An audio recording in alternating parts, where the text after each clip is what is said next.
America likes to condemn other countries for human rights abuses, but it doesn't like to think about its own problematic recent past that has not been wiped clean off the slate of many African Americans even today.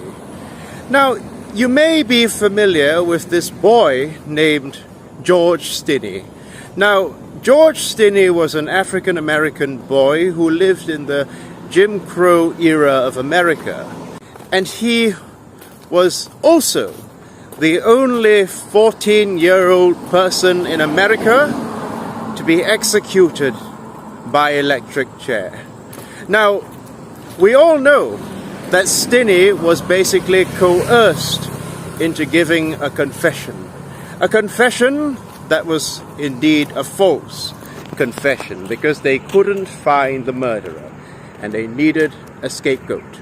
And the easiest scapegoat to make was the little black boy who just so happened to have been interacting with the murder victims. So, on trumped-up charges of murdering two white girls, George Stinney was executed by electric chair, the youngest person in America to be executed in the 20th century. Mind you, this didn't occur in the 19th century. This occurred in the 20th century.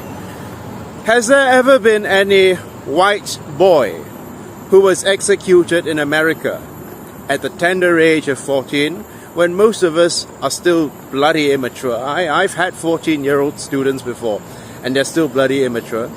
No. And this is precisely because of the adultification of the colonized children. The treatment of the colonized children, not as children, but as miniature adults, in order to dehumanize them and basically absolve yourself of any feelings of guilt if anything should happen to them. Yes, I'm aware that George Stinney was not a colonized subject in the strictest sense of the word. He wasn't born in Africa, he was born in America. And he was tried in America as an adult rather than a child. Because the only way that you can justify giving the death penalty to a 14-year-old is if you treat the 14-year-old not as a 14-year-old boy, but as a 14-year-old mini-man. And, well, even though George Stinney was posthumously pardoned by the United States, it really doesn't make a difference, does it? Because he's dead.